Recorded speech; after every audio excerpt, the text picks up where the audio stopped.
الحمد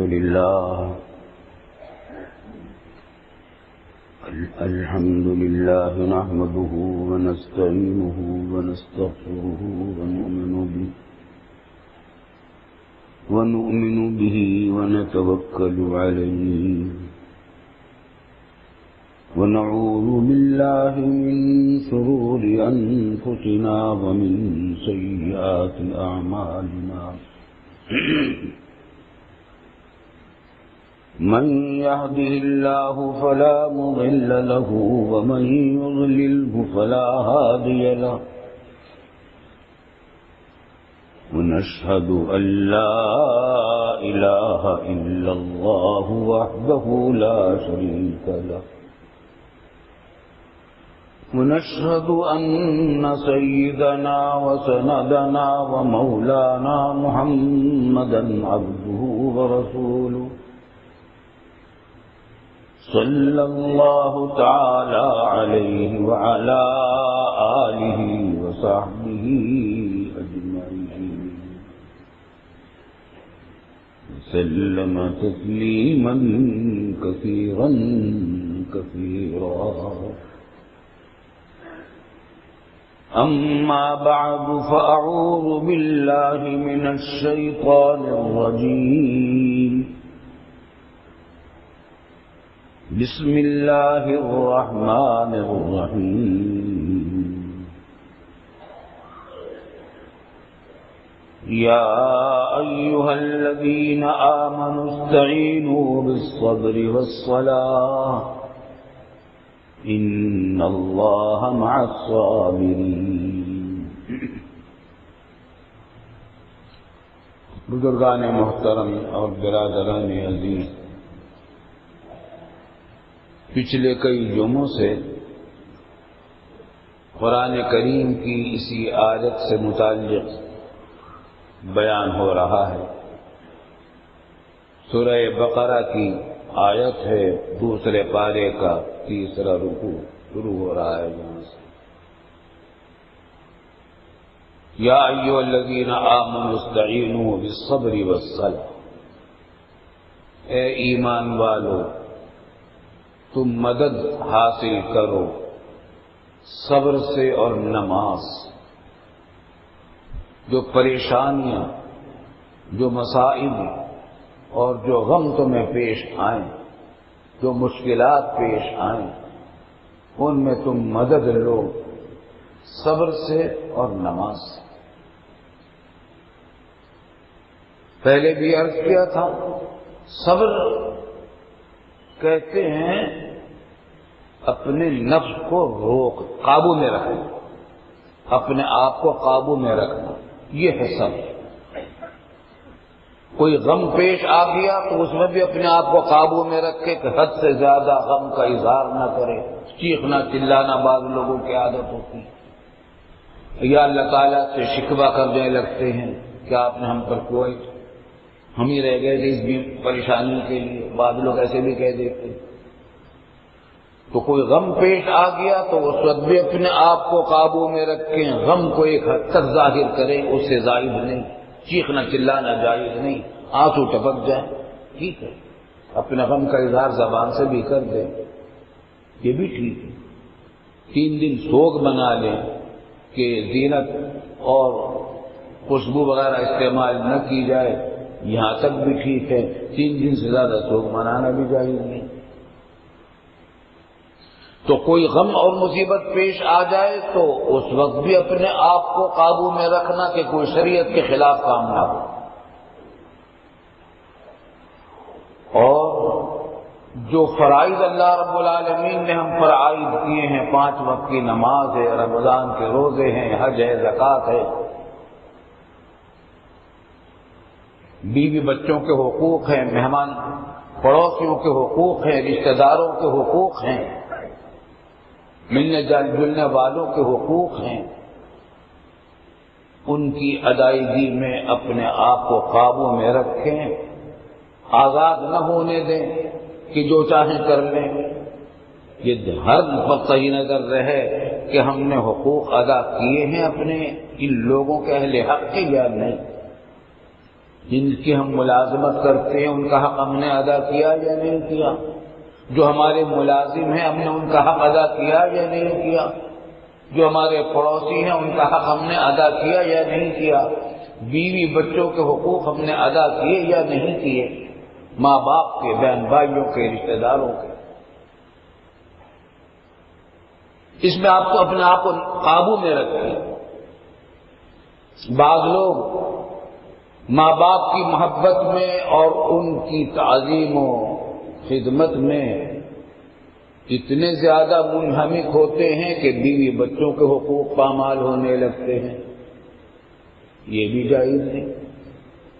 اور بعض لوگ بیوی بچوں کے حقوق کی ادائیگی میں اتنے لگتے ہیں کہ ماں باپ کے حقوق کی ادائیگی میں کوتاہی ہونے لگتی ہے، یہ بھی سخت خطرناک بات ہے۔ بین رکھ کے آدمی اپنے آپ کو قابو میں رکھتے، نہ ادھر نہ ادھر۔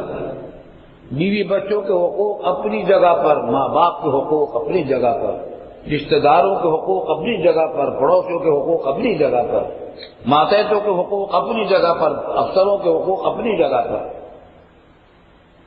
حکیم الامت حضرت تھانوی رحمۃ اللہ علیہ کا ایک ملفوظ ہے اور یاد رکھنے کے قابل ہے، اور وہ یہ کہ پورے دین کا خلاصہ، اسلامی تعلیمات کا تمام پورے دین کا خلاصہ دو چیزیں: ادائے حقوق اور حفظ حدود۔ ادائے حقوق اور حفظ حدود، حقوق کو ادا کرنا اور حدود پر قائم رہنا، حدود کے اندر رہنا۔ حقوق کس کے ادا کرنے؟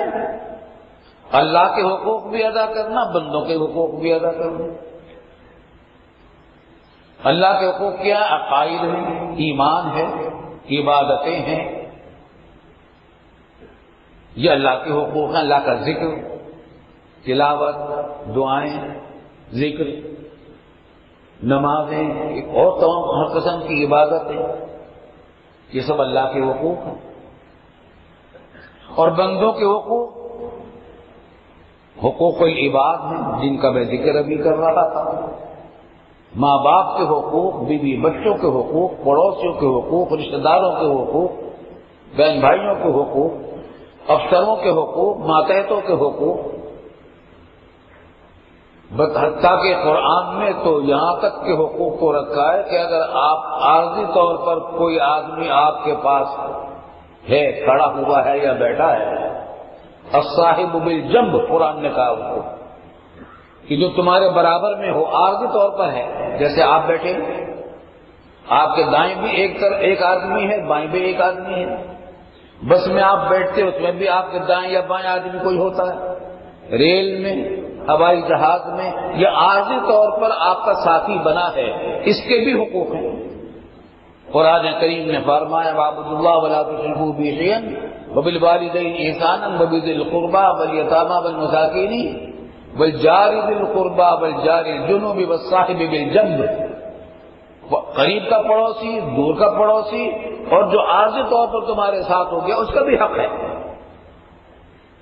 وہ کیا کہ آپ اس کے ساتھ کوئی ایسا معاملہ نہ کریں جس سے اس کو ایذا پہنچے۔ آپ کے کپڑوں میں اگر بدبو ہوگی اس کو تکلیف پہنچے گی، آپ اس کو اس طرح نہ بیٹھے کہ اس کو جگہ کی تنگی ہو جائے۔ کوئی کام ایسا نہ کریں جس سے اس کو ناگواری ہو۔ تو پورے دین کا خلاصہ ہے ادائے حقوق، حقوق کی ادائیگی، اللہ کے حقوق کی ادائیگی، عبادتیں اور ایمان، اور بندوں کے حقوق کی ادائیگی، روپے پیسے کے حقوق۔ خریدار آپ کے پاس آتا ہے، آپ تاجر ہیں، گاہک کا آپ کے اوپر حق ہے کہ آپ اس کے ساتھ دیانتداری سے کام لیں اور دیانتداری کے ساتھ برتاؤ کریں۔ جو چیز وہ مانگ رہا ہے اس کو، جس کی چیز کے آپ نے پیسے لیے وہ چیز دیں، پوری دیں، صحیح دیں۔ اور خریدار کے اوپر یہ ذمہ داری ہے کہ حق ہے دکاندار کا کہ جتنے کا پیسے لیے ہیں، جتنے کا مال لیا ہے اتنے پیسے پورے کے پورے دیں، اس میں کوتاہی نہ کرے۔ غرض یہ کہ حقوق ہیں۔ پورے دین کا خلاصہ حقوق کی ادائیگی ہے۔ حکومت کی ذمہ داری ہے کہ وہ عوام کی ضرورت حفاظت کریں، ان کی بنیادی ضرورتوں کے انتظامات کریں، امن و امان قائم کریں، قانون کی بالادستی قائم کریں، اور ان کے راحت و آرام کے جو کچھ منصوبے ہو سکتے ہیں وہ کریں۔ عوام کی تو یہ ان کے اوپر حقوق ہیں عوام کے، اور عوام کے اوپر حکمرانوں کے حقوق کیا ہیں کہ جائز معاملات جو وہ کر رہے ہیں اس میں ان کے ساتھ تعاون کریں، اچھے معاملات کر رہے ہیں ان کے ساتھ تعاون کریں، تو ادائے حقوق ہیں۔ تو آج کل عجیب زمانہ ہے، آج کل آپ دیکھیں گے سیاسی جماعتوں کو، تنظیموں کو اور سیاسی لیڈروں کو، اپنے پیروکاروں کو وہ کیا سکھاتے ہیں؟ حقوق کی ادائیگی نہیں سکھاتے، بلکہ کیا سکھاتے ہیں؟ حقوق مانگنا سکھاتے ہیں۔ مزدور یونینیں ہوتی ہیں، اپنے حقوق کے مطالبے کرتی ہیں، لیڈر ہوتے ہیں، عوام کو کہتے ہیں فلاں ہمارا مطالبہ نہیں مانتی حکومت، ہڑتال کرو۔ آپ جتنے لیڈر دیکھیں گے سیاسی اور سیاسی جماعتیں اور تنظیمیں، آج کل رواج یہی ہو گیا ہے کہ حقوق مانگیں، لیکن کیا حقوق مانگنے سے مل رہے ہیں؟ مزدوروں کے حقوق مل رہے ہیں؟ تاجروں کے حقوق مل رہے ہیں؟ غریبوں کے حقوق مل رہے ہیں؟ نہیں، قرآن نے یہ طریقہ نہیں سکھایا۔ قرآن نے یہ طریقہ سکھایا کہ ان اللہ یأمرکم ان تؤدوا الامانات الی اہلھا، اللہ تم کو حکم دیتا ہے کہ دوسروں کی جو امانتیں تمہارے پاس ہیں، یعنی حقوق، وہ امانت ہے، ان کو پہنچا دو، ان کو دے دو۔ اگر سب لوگوں کے اندر یہ جذبہ پیدا ہو جائے کہ دوسروں کے حقوق ادا کرنے کی فکر کریں، جائزہ لیتے رہے کہ میں نے کسی کا حق مار تو نہیں لیا، امن و امان قائم ہوگا یا نہیں ہوگا؟ سب کے حقوق مل جائیں گے، نہ کوئی مطالبے کی ضرورت ہوگی، نہ ہڑتالوں کی ضرورت ہوگی، نہ جلوس ریلیوں کی ضرورت ہوگی، نہ لڑائی جھگڑے ہوں گے۔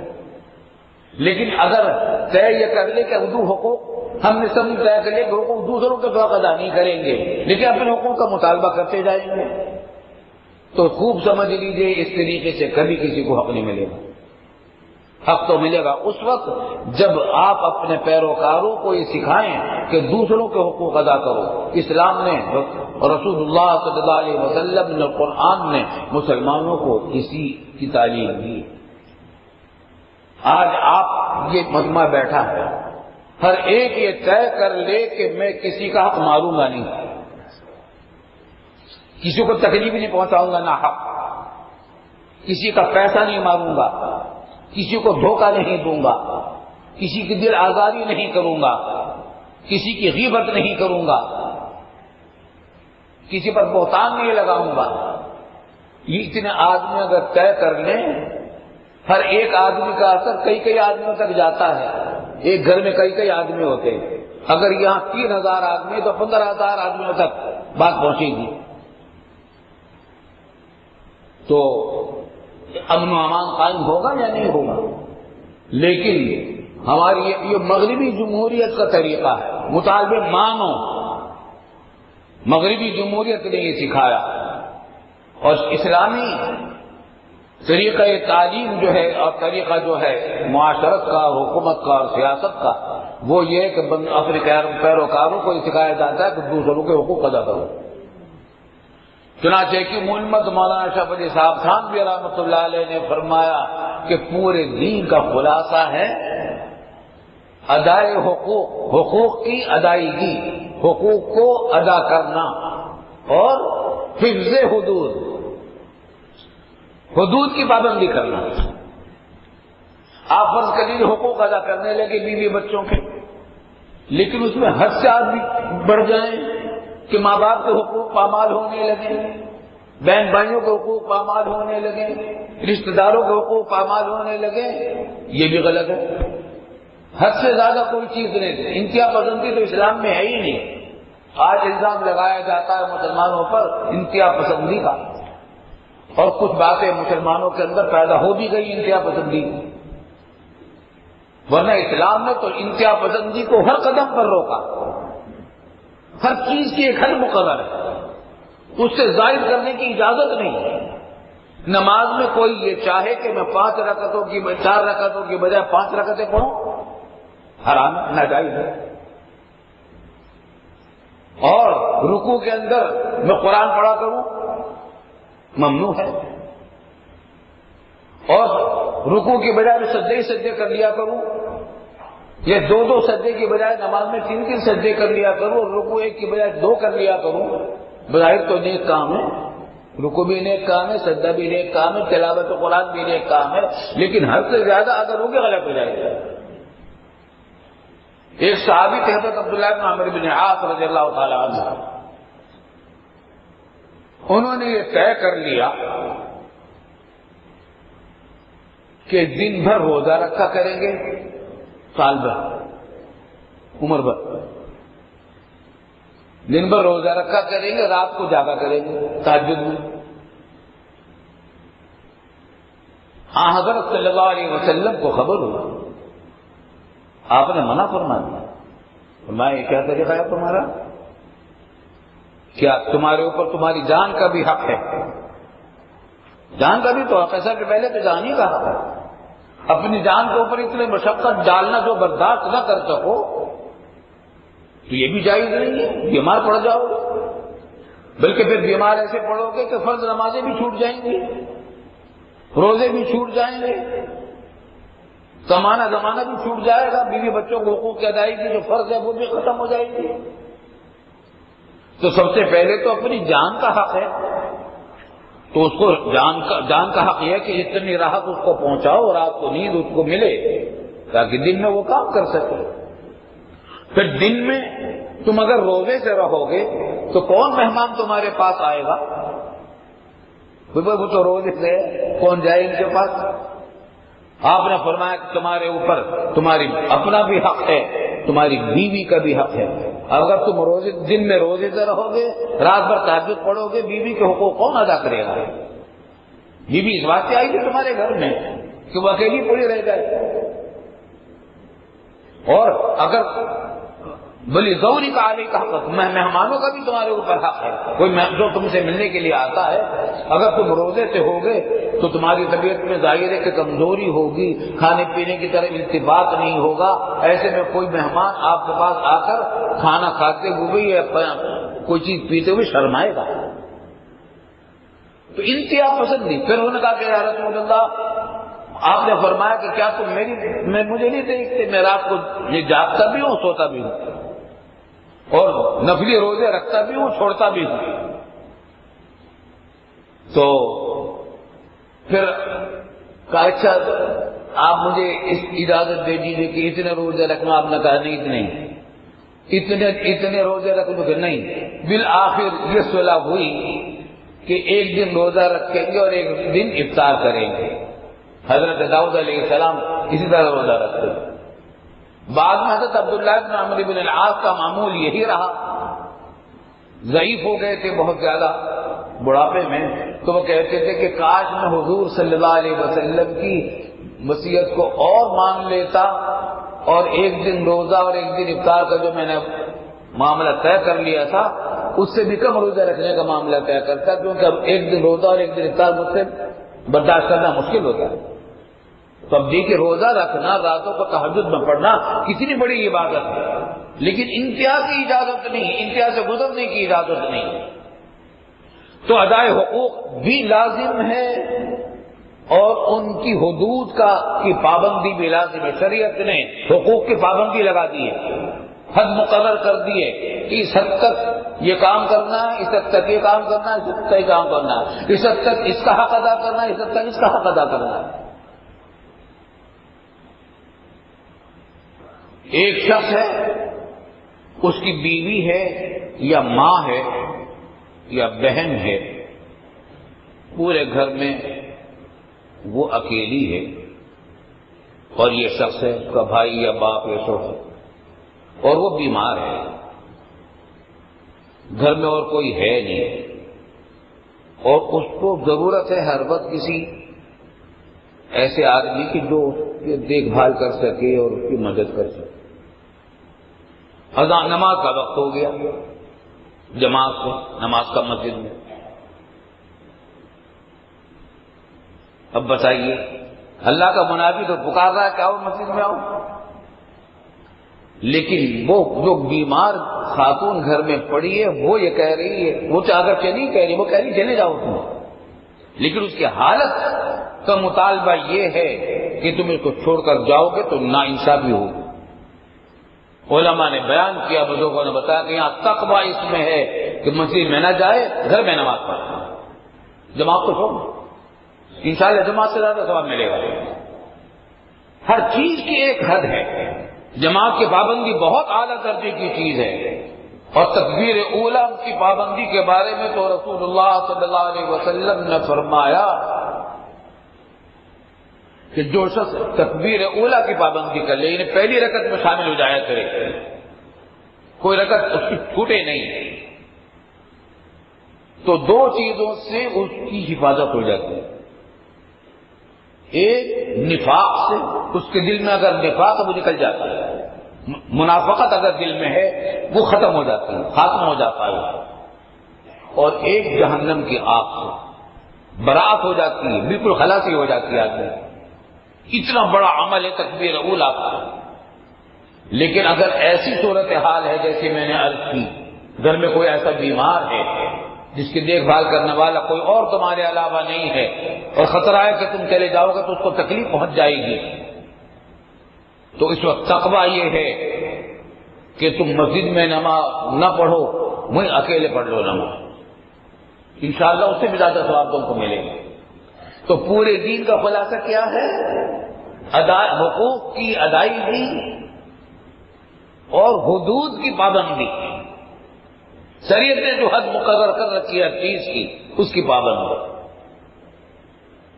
مگر یہ کب ہوگا؟ جب آپ کو یہ معلوم ہے کہ حقوق کیا ہیں اللہ کے اور بندوں کے، اور ان کے حدود کیا ہیں، حدیں کیا ہیں۔ اتنا علم تو آپ کو حاصل کرنا پڑے گا، اس کے لیے کسی کتابوں کا مطالعہ بھی کرنا چاہیے، اور کسی بزرگ کی صحبت بھی اختیار کرنی چاہیے۔ صحبت کے بغیر آدمی حدود کی پابندی نہیں کر سکتا۔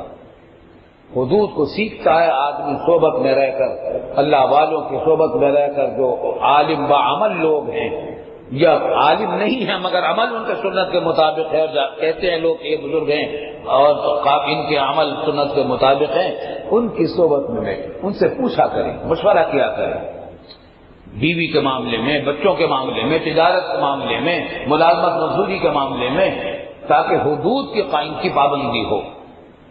ان سب کے اندر یہ کب کیسے ہوگا؟ صبر سے ہوگا۔ نفس کو قابو میں رکھو، نفس کو قابو میں رکھو۔ فرائض کی ادائیگی میں رکاوٹ بنتا ہے نفس، اس کو قابو میں رکھو۔ گناہوں پر آمادہ کرتا ہے نفس، اس کو قابو میں رکھو۔ غم کے موقع پر ناجائز حرکتیں کرنے پر آمادہ کرتا ہے نفس، کہ چیخو اور چلاؤ جاہلوں کی طرح اور اللہ کی شکایت کرو، اس کا تقاضا کرتا ہے، اس کو قابو میں رکھو۔ حاصل یہ کہ اپنے آپ کو قابو میں رکھو، انتہا پسندی سے بچو، انتہا پسندی سے بچو۔ آج ہمارے ملک میں مسلمانوں کے اندر بھی انتہا پسندی آ گئی ہے، جو خرابیاں پیدا ہو رہی ہیں جو خود بخود تو نہیں پیدا ہو گئی، ان میں بہت سارے ہمارے معاملات ایسے ہو رہے ہیں، یا قتل و غارت گری جو ہو رہی ہے، حفظ حدود نہیں رہا، حدود کی پابندی نہیں رہی ہے، کسی نے اختلاف ہے، ایک مسلک کا اختلاف ہے دوسرے مسلک سے، ٹھیک ہے یہاں تک چلو ٹھیک ہے، لیکن اس کا اصول کیا ہے کہ اپنا مسلک چھوڑو نہیں، دوسروں کا مسلک چھیڑو نہیں، ان کو اس پر عمل کرنے دو جو کرتے ہیں ان کی ذمہ داری، اور اپنا عمل کو تم درست کرو۔